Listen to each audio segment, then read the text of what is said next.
pessoal, estamos de volta estudando os crimes do Estatuto do Desarmamento, a parte penal do Estatuto do Desarmamento. Depois de um longo estudo introdutório, dividido em 3 blocos, agora a gente está pronto para estudar os crimes em espécie. E eu começo aqui, doutores, como não poderia deixar de ser, pelo primeiro crime do Estatuto, que é aquele descrito no artigo 12 da nossa Lei de Armas, tá? Eu estou falando do crime de posse ilegal ou irregular de arma de fogo de uso permitido, tá? O nome em iuris do crime é posse irregular de arma de fogo de uso permitido, mas abrange também acessório e munições, como a gente vai ver. Tá aí, doutores, artigo 12. Pune-se punem-se as condutas de possuir ou manter sob sua guarda arma de fogo, acessório ou munição de uso permitido, já vimos o conceito, em desacordo com determinação legal ou regulamentar, no interior de sua residência ou dependência desta, ou ainda no seu local de trabalho, desde que seja o titular ou responsável legal pelo estabelecimento ou empresa. A pena aqui é de detenção de 1 a 3 anos e multa, tá? Então, de pronto, doutores, já podemos consignar que trata-se de crime que, em tese, não vai admitir o regime fechado, detenção só vai admitir regime aberto e semiaberto, e pela pena máxima ser de 3 anos, nós temos a possibilidade de concessão de fiança pelo próprio delegado de polícia. Então, o crime do artigo 12 é um crime que é afiançável na esfera policial, tá? Com relação ao bem jurídico tutelado, já falamos, tá? O bem jurídico tutelado é a segurança pública ou a incolumidade pública.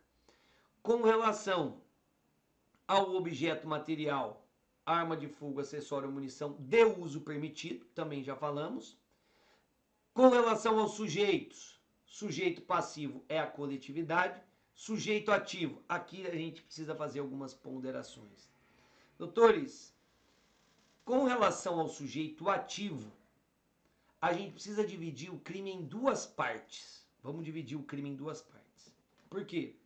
A gente tem aqui, e aí eu já vou também desenvolver com vocês o estudo do tipo penal objetivo, vai dizer da conduta punida. Porque punem-se as condutas de possuir, que é ter a posse, ou manter sob sua guarda, é você guardar a arma, acessório ou munição, para terceira pessoa. Então você tem a detenção ali, na verdade, só precisava do núcleo possuir, porque ele já engloba no nosso sentir muito claramente também a conduta de manter sob sua guarda, tá? Então, as 2 condutas punidas são essas, tá? E aí o tipo penal ele fala de possuir arma de fogo, acessório ou munição em desacordo com determinação legal ou regulamentar, no interior da sua residência ou dependência dessa, ou no seu local de trabalho. Então, casa ou local de trabalho. São 2 elementos que eu chamo de elementos espaciais e que são fundamentais no estudo do crime do artigo 12, tá?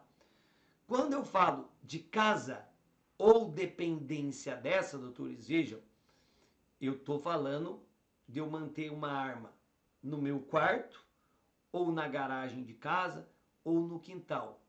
Tudo está dentro da minha residência. Até aí é sem problema. Se eu tenho o registro dessa arma, se eu adquiri essa arma regularmente, não há que se falar em crime, tá? A conduta é lícita. É um indiferente penal, porque eu tenho a posse dessa arma de fogo. E olha que perguntinha boa. Então, aqui é estudo verticalizado. Imagine um sujeito que mora numa área rural. Ele mora em um sítio, tem uma fazenda. E ele adquire regularmente essa arma de fogo. Vou até levar para a tela cheia. Considerando que ele adquire regularmente essa arma de fogo, doutores, ele acorda de manhã, pega o 38 dele, coloca na cintura, monta no seu cavalo e sai cavalgando pela sua propriedade. Doutores, ele pratica crime de porte ilegal de arma de fogo? Muito cuidado, tá? Saindo da zona rural e indo para a zona urbana. eu tenho uma casa, tenho a posse de uma arma de fogo. A minha casa é uma casona grande, eu adoro fazer churrasco, daí eu recebo meus amigos ali, a galera vem, eu tô ali fazendo churrasco e tô com a arma na cintura ali no quintal da minha casa. Tô portando a minha arma ali no interior da minha casa. Tem crime de porte? Doutores, nesses dois casos eu tenho o cenário que é rotulado pela doutrina como porte intramuros, que na verdade é uma posse legal da arma de fogo. Então, nessas duas situações, o sujeito porta intramuros, logo, ele está na posse apenas. Então, se é posse, não há que se falar em crime, porque ele não está portando. Posse é sempre intramuros. Porte, esse sim é extramuros. Então, o sujeito que mora numa fazenda, ele pode portar a arma por toda a extensão do seu imóvel, sem que se possa falar em crime. Sujeito que mora numa casa na zona urbana, ele pode portar a sua arma por toda a sua residência, que não há que se falar em crime, porque ele está dentro da posse, tá? Então, esse ponto é muito importante. Isso vale também, doutores, para a segunda parte do tipo penal, que vejo aí, fala de possuir ou manter sob sua guarda, em desacordo com determinação legal ou regulamentar, arma de fogo, acessório ou munição, no seu local de trabalho, tá? No seu local de trabalho, desde que seja o titular ou o responsável legal pelo estabelecimento da empresa. Então, olha a perguntinha. Eu sou dono de um supermercado. E aí eu adquiri regularmente uma arma de fogo.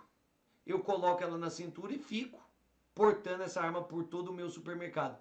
Tem crime de porte legal? Não. Por quê? Porte intramuros. Eu posso portar a arma por toda a extensão da minha empresa, do meu estabelecimento, porque eu sou o responsável legal pelo estabelecimento ou empresa, tá? Então, interessante essa questão do porte intramuros, só para você ter bem em mente. Só que a gente está falando aqui dos sujeitos do crime, dos sujeitos do crime. E aí eu disse, a gente tem dois elementos espaciais, casa e local de trabalho. Com relação à casa, doutores, o crime é comum, pode ser praticado por qualquer pessoa. Se eu tenho na minha casa uma arma irregular, eu respondo pelo artigo 12 do Estatuto, se a arma for de uso permitido. Agora, em se tratando do local de trabalho, percebam que o tipo penal exige uma qualidade especial por parte do autor. É manter ilegalmente a arma de fogo no seu local de trabalho, desde que você seja o titular ou o responsável legal pelo estabelecimento ou empresa. Então, só pode figurar como autor desse crime a pessoa que é a proprietária ou responsável legal pelo estabelecimento ou empresa. Eu vou ilustrar com um exemplo. Sou dono de um restaurante. Se eu mantiver uma arma de fogo no interior do meu restaurante de forma ilegal, como eu sou o dono, sou o proprietário, sou o responsável legal, eu vou responder pelo crime do artigo 12, posse ilegal de arma de fogo. Agora, se eu tenho um garçom que mantém uma arma ali no armário dele, no vestiário ali do restaurante, o garçom é proprietário do restaurante? Não. É responsável legal do restaurante? Não. Logo, se ele mantém uma arma no interior do restaurante, ele não vai responder por posse ilegal. Ele vai responder pelo crime de porte ilegal de arma de fogo, porque a posse ilegal só vale para o responsável ou pelo proprietário do estabelecimento ou empresa, tá? Por isso que nessa segunda parte o crime é próprio, ele exige uma qualidade especial por parte do autor, tá bom? Algumas outras considerações, doutores, ainda considerando os elementos espaciais do tipo penal. Imagine que um motorista do caminhão, motorista de caminhão, ele mantém uma arma de fogo na boleia do caminhão, ilegalmente. O que eu tenho? Porte ou posse? Ah, Sanini, o caminhão é local de trabalho do motorista. A mesma lógica vale para o taxista, o motorista de Uber. Tem uma arma ali no porta-luvas do táxi. Ah, Sanini, táxi é local de trabalho. Então, o que eu tenho ali é uma posse legal. Não, doutores. De acordo com a jurisprudência, o caminhão, o táxi, não são locais de trabalho, mas instrumentos de trabalho. O local de trabalho do caminhoneiro são as rodovias, do táxi, as vias públicas. Então, se um sujeito mantém uma arma no interior do táxi ou na boleia do caminhão, ele vai responder por porte ilegal de arma de fogo e não por posse ilegal de arma de fogo, tá? Então, muito cuidado com isso, doutores. Importantes essas observações para que vocês compreendam o elemento espacial do crime, tá? O crime é punido a título de dolo, não há previsão de modalidade culposa, e aqui nós temos um elemento normativo muito importante, veja aí. As condutas punidas precisam ser praticadas em desacordo com determinação legal ou regulamentar. Isso significa que se eu adquirir regularmente uma arma de fogo, o fato é atípico, como a gente falou. Adquirir regularmente, tenho a arma na minha casa, fato atípico. Agora, olha a perguntinha boa, e é isso que vai cair na sua prova. Sujeito adquire regularmente uma arma de fogo, ele adquire, porém, a arma de fogo tem um prazo para a vigência do registro. Venceu o registro, a arma está com o registro vencido. O sujeito ele tem um dever de renovar, ele não renovou, a gente viu. O Sinarma ele tem que cadastrar as armas de fogo, então o registro vai ser feito no Sinarma, assim como as renovações desse registro. O sujeito não renovou, a arma está com o registro vencido. Existe crime do artigo 12, doutores? E é lógico que essas considerações todas valem também lá para o artigo 16, que vai tratar da posse ilegal de arma de fogo de uso restrito. E aí, doutores, tem crime?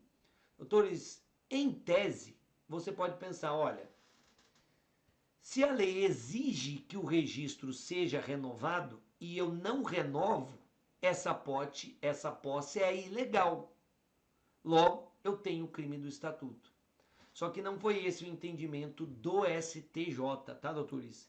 Para o STJ, a posse de arma de fogo com certificado de registro vencido não caracteriza crime por ausência de dolo. Foi bem o STJ. Ora, se eu adquirir regularmente uma arma de fogo e a cadastrei em meu nome, percebo que em momento algum eu tive o dolo, a intenção de manter a sua posse às margens do conhecimento do Estado. O Estado sabe que a arma é minha. Ele tem condições de rastreá-la a qualquer momento, inclusive apreendê-la, recuperá-la pela ausência de renovação do registro. Mas não há que se falar no dolo de possuí-la ilegalmente. E se não há dolo, não há crime, tá? Então, arma de fogo com certificado de registro vencido não vai caracterizar o crime do artigo 12 do Estatuto do Desarmamento. Vejam que todas essas considerações eu coloco aqui no material de vocês de maneira muito mais detalhada no material complementar em PDF, tá?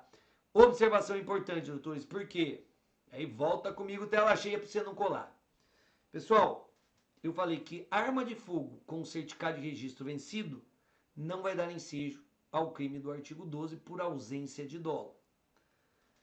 Agora, cuidado, porque em se tratando de autorização para o porte vencida, a gente falou, uma coisa é o certificado de registro que te confere a posse.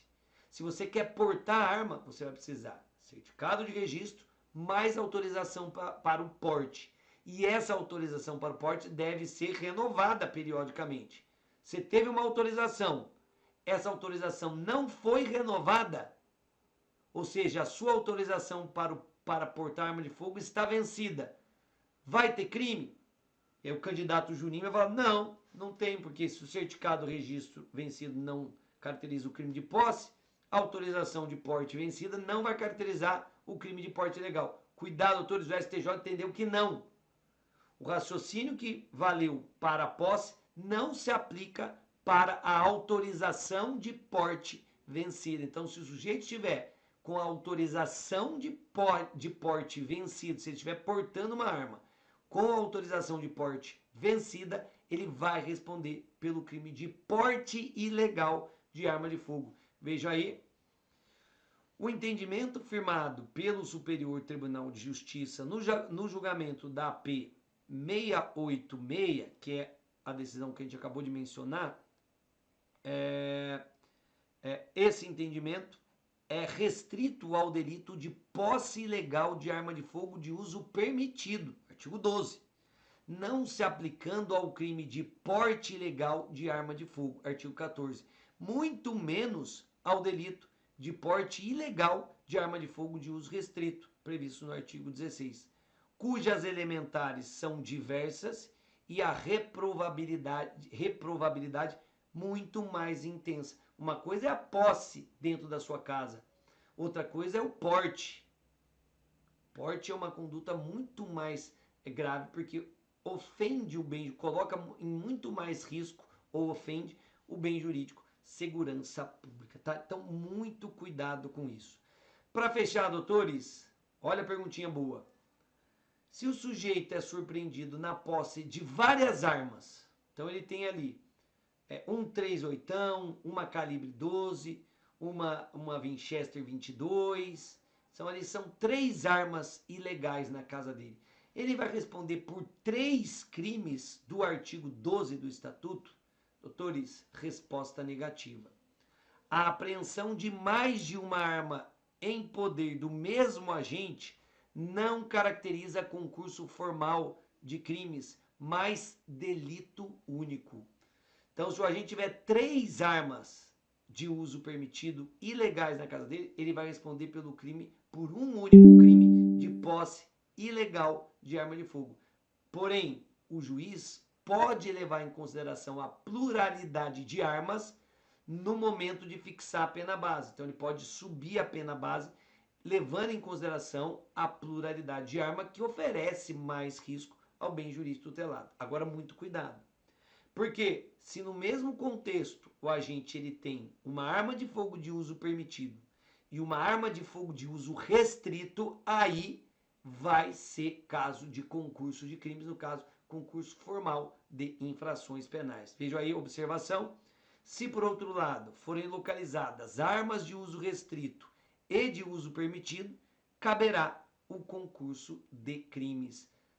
As duas posições aqui nos apresentam entendimentos do STJ sobre o crime de posse ilegal de arma de fogo, que também essa mesma lógica vai valer para o porte ilegal de arma de fogo. Doutores, matamos tudo que tinha sobre o crime do artigo 12 do Estatuto. Voltamos para o estudo do artigo 13. Até já.